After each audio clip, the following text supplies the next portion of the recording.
You are live now.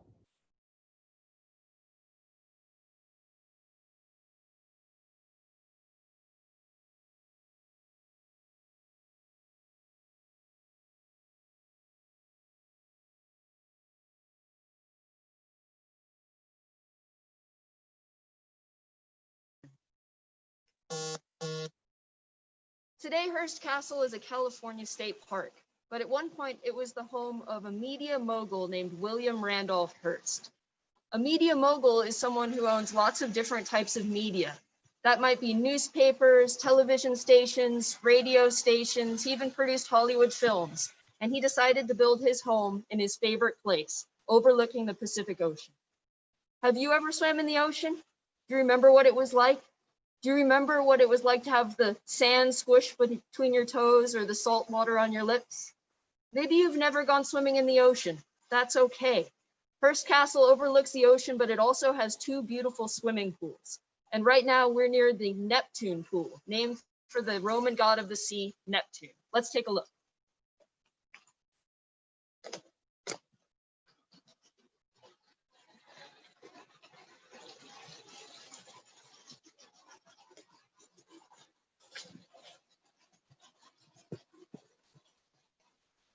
The Neptune pool is 104 feet long.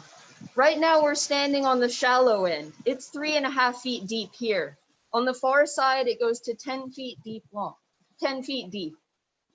This building project here at San Simeon at Hearst Castle took 28 years.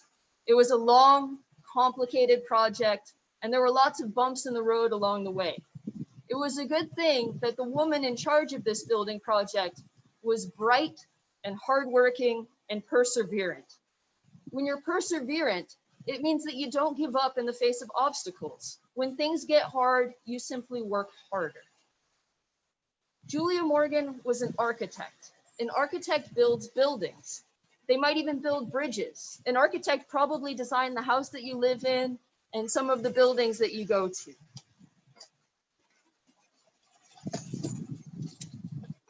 This project started in the year 1920.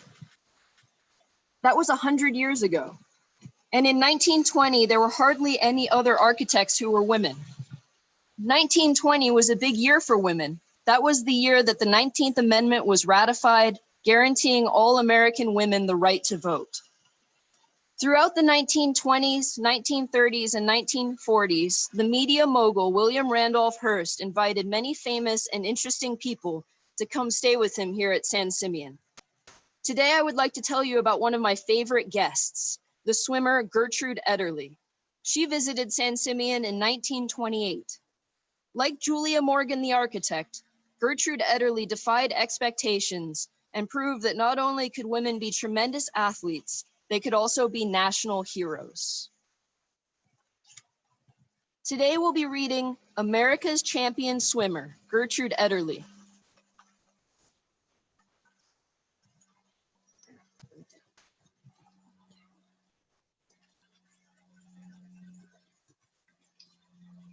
America's Champion Swimmer, Gertrude Ederle, was written by David A. Adler and illustrated by Terry Widener.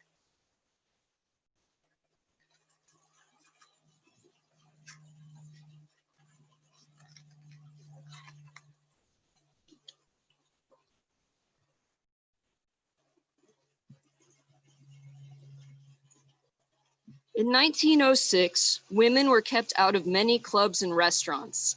In most states, they were not allowed to vote. Many people felt that a woman's place was in the home, but Gertrude Ederle's place was in the water. Gertrude Ederle was born on October 23, 1906. She was the third of 6 children and was raised in New York City, where she lived in an apartment next to her father's butcher shop. Her family called her Gertie. Most everyone else called her Trudy.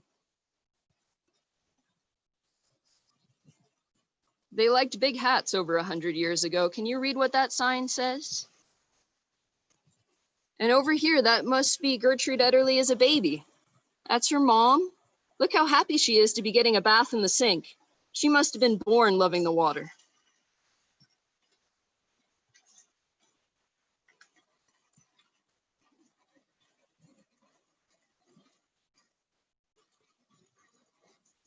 Trudy spent her early years playing on the sidewalks of New York. It wasn't until she was 7 that she had her first adventure in the water.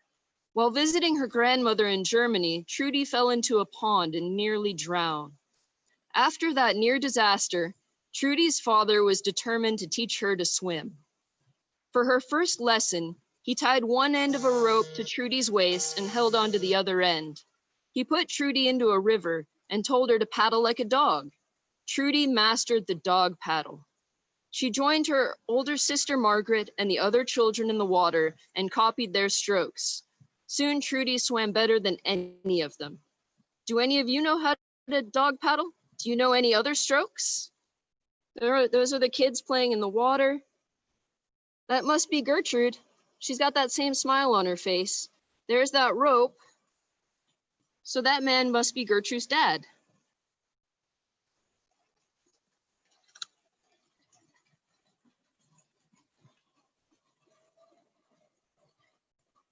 From that summer on, it was hard to keep Trudy out of the water. She loved to swim. At the age of 13, she became a member of the New York Women's Swimming Association and took lessons there. At 15, Trudy won her first big race. That must be Trudy out in front. Maybe her sister's there cheering her on. Look at all those people. Hey, there's a clock in the background. Can you tell what time it is? The next year, she attempted to be the first woman to swim the more than 17 miles from Lower Manhattan to Sandy Hook, New Jersey. When Trudy slowed down, her sister Margaret yelled, "Get going, lazy bones!" And Trudy did. She finished in just over 7 hours and she beat the men's record. 7 hours, that's a long time to swim. Look, that must be your sister Margaret cheering her on. Is there someone in your life that cheers you on? Factories in the background, and all the smoke and steam, and Trudy swimming fast.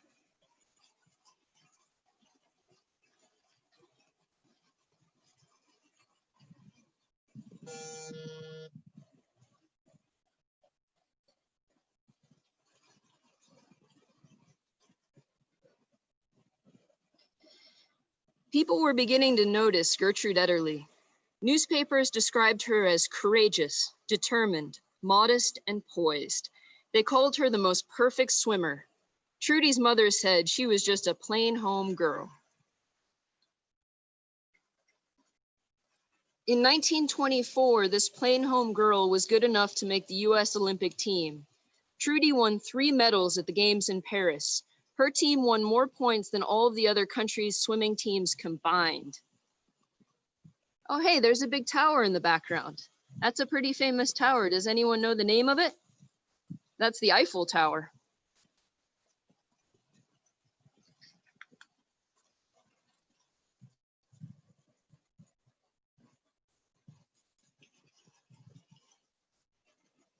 By 1925, Trudy had set 29 US and world records.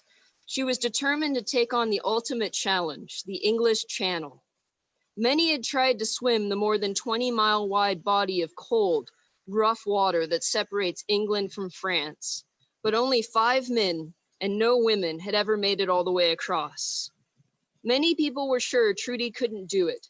A newspaper editorial declared that Trudy wouldn't make it, and that women must admit that they would forever remain the weaker sex. It didn't matter to Trudy what people said or wrote. She was going to swim the channel.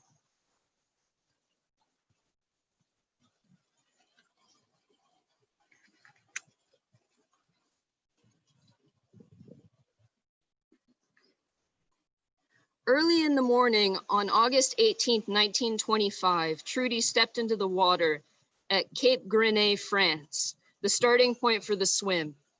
For almost 9 hours, she fought the strong current. And when Trudy had less than 7 miles to go, her trainer thought that she had swallowed too much water and pulled her crying from the sea. Trudy did not give up her dream. She found a new trainer, and a year later, on Friday, August 6, 1926, she was ready to try again.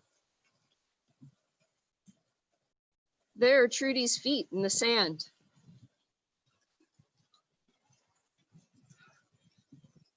She must have been so disappointed to be pulled out of the water. Look how tired she was. That must have been really hard. But did Trudy give up? No, she was perseverant, and she tried again.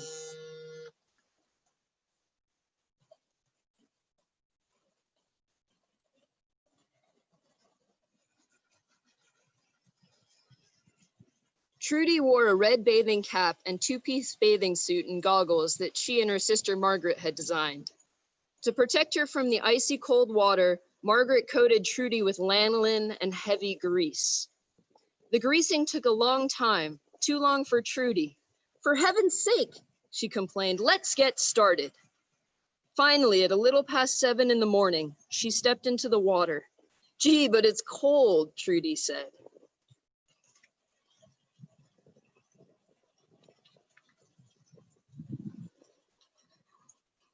Trudy's father, her sister Margaret, Trainer, and a few other swimmers were on board a tugboat named Alsace. The boat would accompany Trudy to make sure she didn't get lost in the fog and was safe from jellyfish, sharks, and the channel's powerful currents. There was a second boat too, with reporters and photographers on board. The Alsace bobbed up and down in the choppy water. Margaret wrote in chalk on the side of the boat, "This way, old kid," and she drew an arrow pointed to England. Trudy in the water making her big swim. The tugboat Alsace. "This way, old kid," and hanging over the side, Trudy's biggest fan, her sister Margaret.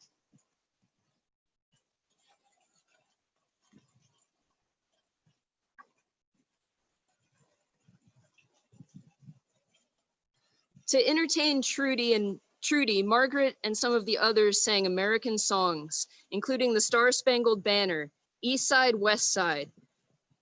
Trudy said the songs kept her brain and spirit good. At first, the sea was calm. Trudy swam so fast that her trainer was afraid she'd tire herself out. He ordered her to slow down. Trudy refused. At about 10:30 in the morning, Trudy had her first meal.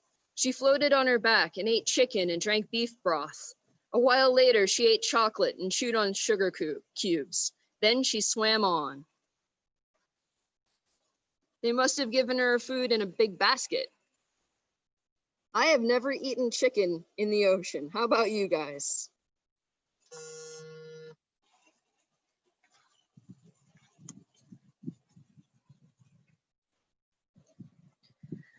About 1:30 in the afternoon, it started to rain. A strong wind stirred the water. For a while, Trudy would swim forward a few feet, only to be pulled back twice as far. By 6 o'clock, the tide was stronger. The waves were 20 feet high. The rough water made people aboard the Alsace and the newsboat seasick. That boat lilting in the huge swells in the storm. And little Trudy in the ocean, the big, vast ocean. Trudy's trainer was sure she wouldn't finish the swim. He told her to give up. No, no, Trudy yelled over the sound of the waves. She kept swimming. In the next few hours, the rain and wind became stronger and the sea rougher. At times, the water pulled the boats away, out of Trudy's sight. She was scared. It was eerie being out there all alone.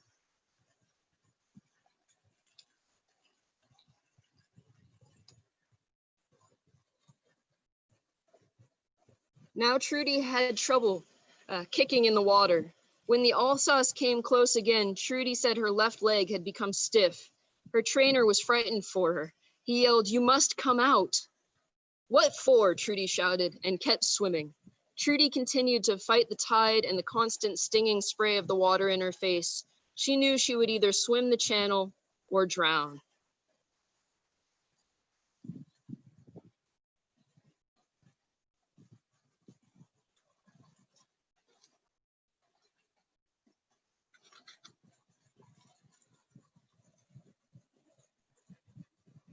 As Trudy neared Kingsdown on the coast of England, she saw thousands of people gathered to greet her. They lit flares to guide her to shore. At about 9:40 at night, after more than 14 hours in the water, Trudy's feet touched land. Hundreds of people, fully dressed, waded into the water to greet her. When she reached the shore, her father hugged Trudy and wrapped her in a warm robe.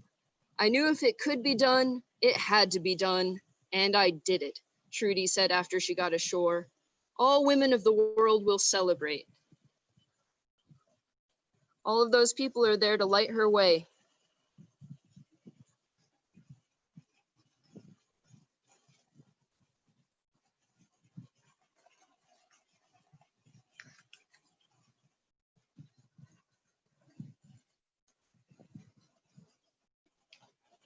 Trudy swam the English Channel in just 14 hours and 31 minutes. She beat the men's record by almost 2 hours. In newspapers across the world, Trudy's swim was called history making. Reporters declared that the myth that women were the weaker sex was shattered and shattered forever. Trudy sailed home aboard the SS Bernigaria. 6 days at sea, the ship entered New York Harbor. 2 airplanes circled and tipped their wings to greet Trudy. People on boats of all kinds rang their bells and tooted their horns to salute her. Foghorns sounded.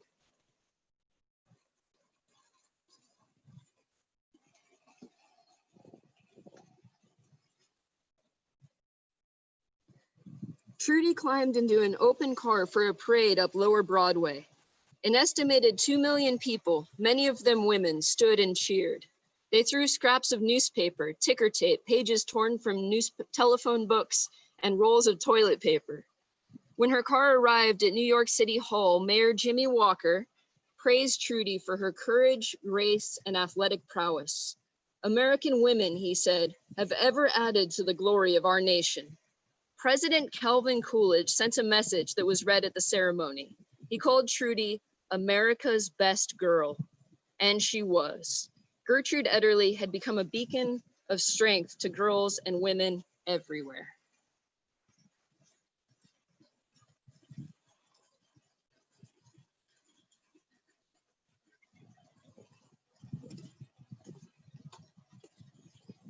And there's a picture of the parade that they threw for Gertrude Ederle when she came back after her big swim in 1926. Gertrude Ederle was a guest at Hearst Castle in 1928, so 2 years later. That might seem like a very long time ago, and Gertrude Ederle's big swim might seem like ancient history. But Gertrude Ederle lived a very long life, and she continued to show grit and determination. In 1933, she slipped on broken tiles in her apartment building and she injured her back. It was hurt so badly that she was in a cast for 4 years. Doctors told her she would never walk or swim again. But in 1939, she swam in a show at a New York World's Fair. And when World War II began, Gertrude Ederle not only walked, but she worked. She took a job helping out at an airline, checking flight instruments used by airplanes. Gertrude Ederle had had hearing problems for many years. It likely started in her childhood when she had a bad case of measles. The doctors told me my hearing would get worse if I continued swimming, but I loved the water so much I just couldn't stop. Is there something that you love that much? Later in life, Gertrude Ederle taught swimming to children at the Lexington School for the Deaf in New York. Gertrude Ederle died in 2003 at the age of 98. She lived to be almost 100 years old. And 2003 might seem like a long, long time ago, but I was alive then. I was in high school. In the 1920s, Gertrude Ederle became a hero for this country. She was a hero to millions of Americans because she didn't give up. When people said she couldn't swim the channel, she did. She didn't give up when she didn't succeed on her first try. And she didn't give up when the seas got rough on that big swim. She simply swam harder.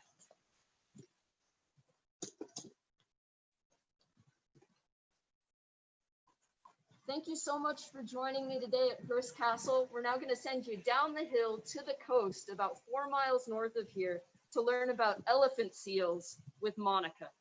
Thanks for coming.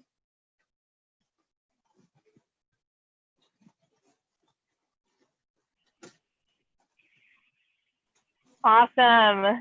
Thank you so much for sharing that awesome story of Gertrude Ederle. That was an amazing story of perseverance And how cool is it that she visited Hearst Castle, which is not too far away from here? So awesome. Thank you so much. Well, she was a really awesome swimmer, as we read from that story. And today I wanted to share with you some really awesome swimmers who live here on the coast. But they're not people, they're animals. But before we get started, I just wanted to say thank you again for joining Castle to Coast Kids, our virtual Junior Ranger program here at the San Luis Obispo Coast District, which is on the central coast of California. And we do this every Tuesday through Thursday at 10 a.m. and you get to explore all areas of our district here. So up at Hearst Castle, where we just were, down on the beach at the coast, at many, many different state parks. It's a great time. So thank you for tuning in. My name is Monica.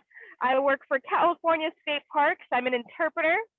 And today I'm going to be sharing with you some of my favorite things about the special animal that we'll be learning about. I also would like to point out that I am wearing a mask today. It is because I'm in a public space. So a lot of our beaches are open. So I'm in a public space. There are people in this area. So I'm wearing a mask to keep myself safe and others safe. But there's no one around me right now. They're pretty far away. So I'm going to give you a quick smile, a quick hello, and we're going to put that back on. All right. So like I said, we're going to be talking about some awesome swimmers that live here on the coast within the park where I am, called Hearst San Simeon State Park. And as you can tell, I'm right along a highway here, right on a beach. So hopefully the cars aren't too loud.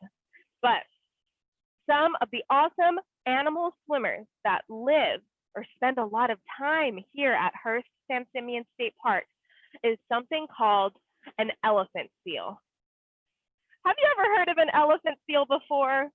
Maybe you've heard of a sea lion or a harbor seal.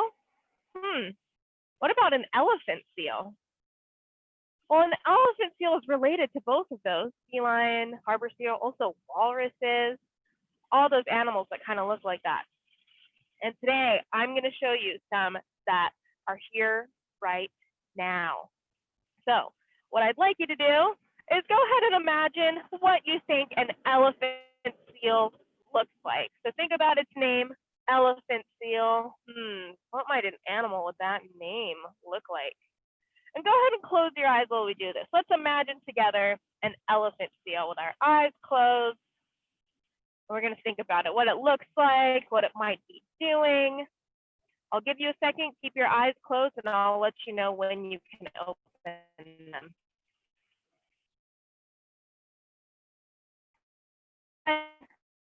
Go ahead.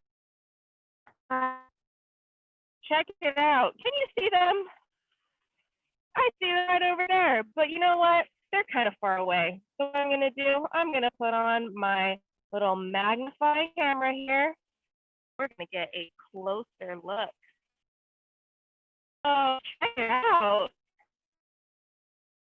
Look at these elephant seals. We only have a handful on the beach right now.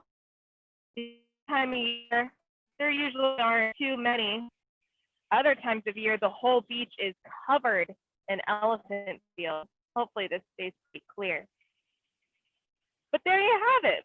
These are the fantastic swimmers that we will be talking about today. So elephant seals are a type of marine mammal. What does that mean if it's a marine mammal? Well, you probably know the word mammal, right? A warm-blooded animal that breathes oxygen. What about marine? What does the word marine mean? Marine means in the ocean or of the ocean. So marine mammals are animals, warm-blooded animals that live or spend a lot of time in the ocean. Now you might be looking at them and saying, but why aren't they in the water right now if they're marine mammals? Well, that's a good question. Oh, we got one that just took a dip. Let's see, coming up from the water here. Well, elephant seals spend time in the water and on land. And actually, most of the time, most of their life, they spend in the water swimming. And then sometimes they take some beach vacations, like you see here. They take some beach vacations and they'll hang out on the beach for a while. But most of the time, you can find them in the ocean. So, because they're in the ocean so often, most of their life, about 80% of the year, because they're in there so often, they must be really fantastic swimmers, just like Gertrude was in that story.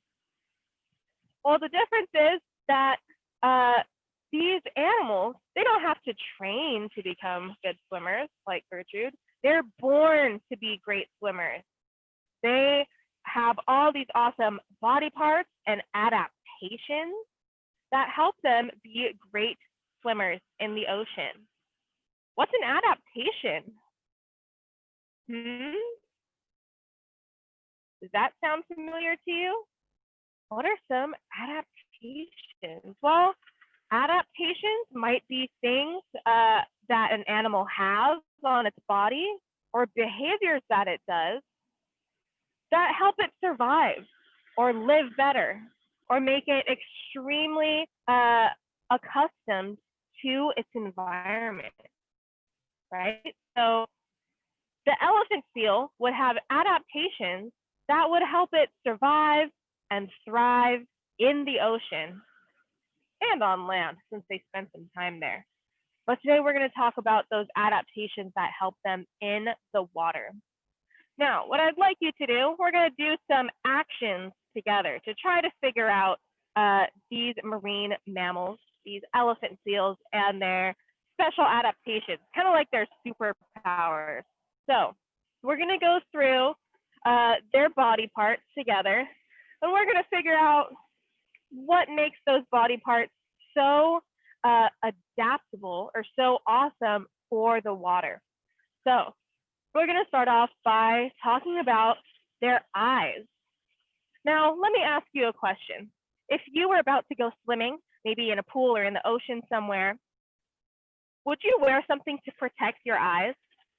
Raise your hand if you know it. Did you say goggles? That's what I was thinking too. So maybe you would wear goggles to protect your eyes in the ocean or in the pool. Because if you leave your eyes open too long underwater, it kind of starts to hurt, right? That's what happens to me. Well, these elephant seals, they don't need goggles, right? That would be silly. But it's because they have very special eyes that kind of have built-in goggles. What do I mean by that? So let's all put our hands over our eyes like this, like goggles, and let's figure out what kind of special adaptations these elephant seals have in their eyes. Well, elephant seals have a third eyelid. Huh? What does that mean? Well, you and I have two layers of our eyelid, let's call it. Dogs and cats have a third eyelid too. So do elephant seals. And that third eyelid basically is like a protective covering. So it's as if they were wearing goggles to protect their eyes underwater because they're down there so often. They're in the water so much that they need that protection to cover their eyes, keep their eyes safe and healthy. Okay, so that's adaptation number one. Let's all do our goggles together. We're gonna build body parts. We've got elephant seal eyes. What's next? Well, let me show you a picture of an elephant seal, and maybe you can tell me the first thing that you notice about this seal. Whoa. What's the first thing you noticed about this elephant seal? Did you say its nose? That's the first thing that I noticed too. because it's huge, right? You can probably imagine why they're called an elephant seal, because they've got that really long nose that reminds people of an elephant's trunk. Well, that nose is one of its awesome adaptations as well. Not super helpful with swimming, but I thought we could talk about it today because it's so unique to this animal. So this nose is one of their special adaptations, so it helps it with something. Only the males have this nose. That nose helps them prove how tough they are, how big and strong they are. So that's really all that males care about, is being the strongest on the beach. So maybe if you were with your friends and you were trying to show each other how big and strong you were, you might flex your muscles, right? Check it out. Wow, these elephant seals would flex their noses instead. They would flex their nose and makes it real big, and it puffs up to be about 2 feet long. Can you imagine that? Probably about the size of my arm here, 2 feet. Wow. All right. So that is adaptation number 2 of these elephant seals. We've got protective eyelids to help it underwater. We've got a really big nose to help it prove how strong it is. What's next? Well, everyone put your hands over your chest like a shield. Like you're holding Captain America's shield, maybe. What does the shield do? Shield protects, right? Well, these elephant seals also have a shield, but it's not like Captain America's. It's a shield that's built in their bodies. What do I mean by that? Well, let me show you a photo.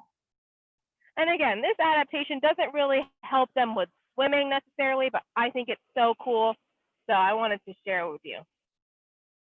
All right, let's take a look at these 2 male elephant seals here. Do you notice anything funny about their chest area? Maybe you notice these kind of scar-looking things. It might look like white or pink scratches. Well, that is their chest shield. So that chest shield protects them when they get into fights. What? Yes, fights.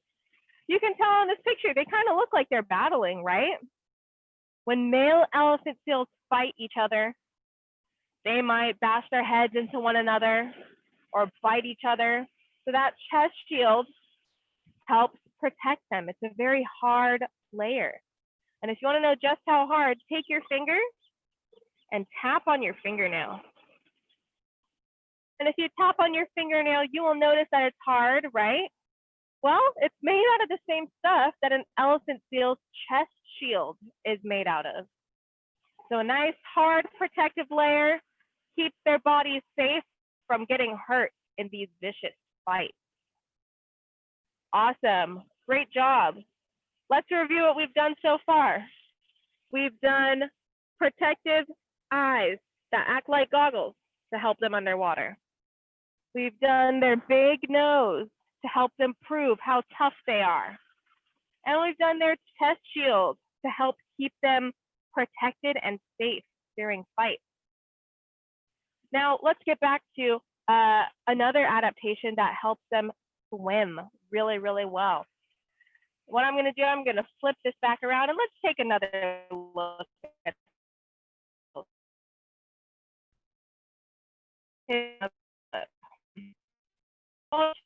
look at this one here. The one that we see in front, on the very right side, the end of its body. Do you see something that kind of looks like flippers? And maybe you can tell that we can see its arm that looks like that's also a flipper. Let's see. You can see this one's flippers too on the front. Ooh, that's a good view. Right in the middle there, those are the hind flippers. This one's using its flipper to put sand on its back. Well, elephant seals have flippers 2 in the front and 2 in the back, kind of like how we have arms and legs. But why do elephant seals have flippers instead of arms and legs like we do? What do you think having flippers helps them with? You guessed it, swimming, right? Having flippers helps them swim really well in the ocean. Have you ever seen a diver put on those flippers on their feet? They kind of look like a duck's foot, maybe. It's really webbed. And they're big and clunky when you walk on the ground. But once you go in the ocean, it helps you swim really well, right? Well, these elephant seals, because they spend so much time in the ocean, they have flippers to help them swim really, really fast and very strong. So we have arms and legs, and maybe we'd be good swimmers, right? Gertrude was a good swimmer. But if we had flippers, I bet we'd be even better swimmers, because that would help us move very smoothly and strongly in the water. So these elephant seals are expert swimmers and expert divers because they have those flippers. Speaking of diving, did you know that an elephant seal can dive up to a mile deep? Now, 1 mile doesn't sound very impressive, right? You're probably like, I could run a mile. Well, imagine going down into the ocean 1 mile. And if you can't visualize 1 mile, 17 football fields. Imagine that, diving 17 football fields deep. Pretty crazy. They are able to do that because of their awesome flippers, and they're able to hold their breath for a very, very long time. All right, let's do one more adaptation that helps these animals, these elephant seals, survive in the water and swim really well. Let's take a look at them again.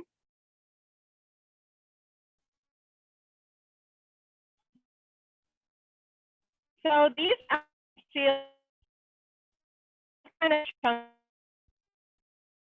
as do harbor seals or sea lions or walruses, their cousins, right? Well, they look chunky because they are covered in blubber. Have you heard of blubber before? You're probably thinking, oh, I know another animal that has blubber. Whales have blubber, right?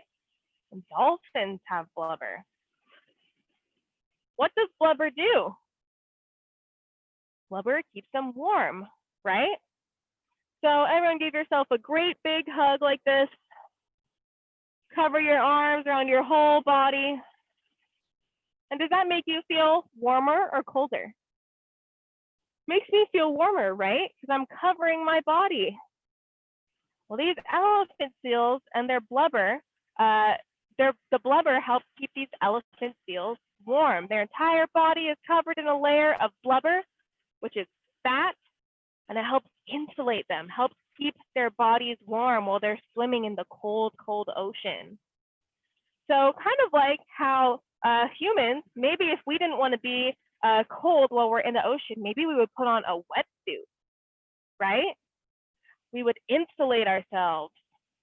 Or maybe if you want to keep your soda cold, you would put a little covering on it, right?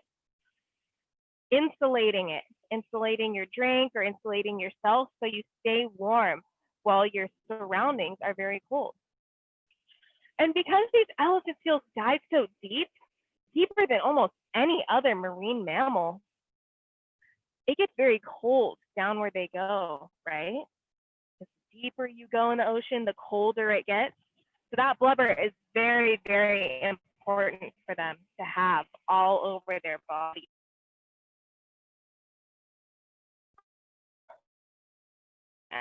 I'm gonna ask you, if you're gonna go swimming in the ocean, do you wear anything or do you do anything to help you stay warm or to help you swim better? Do you wear any of those things? Goggles or a wetsuit, or maybe you put on flippers? Do you do any of those things to help you swim in the ocean? Do you act like an elephant seal while you're in the water? All right. Well, thank you so much for joining our virtual Junior Ranger program, Castle to Coast Kids. We have 2 more programs this week. I'll share with you a flyer to show you what we've got going on. Tomorrow at 10 a.m., we are going back up to Hearst Castle, and we are going to see some awesome ancient art. He is a really big art collector, so you can check that out. And then on Thursday, just like every week, we are going to exercise together at the castle on the coast, doing some fun animal exercises or swimming exercises. So check us out on Facebook and YouTube. Remember, if you watch these programs, you can earn Junior Ranger badges. Check our Facebook page for more information. Thanks so much for joining today at Hearst San Simeon State Park and earlier at Hearst Castle. Have a great rest of your day. Thank you. Bye.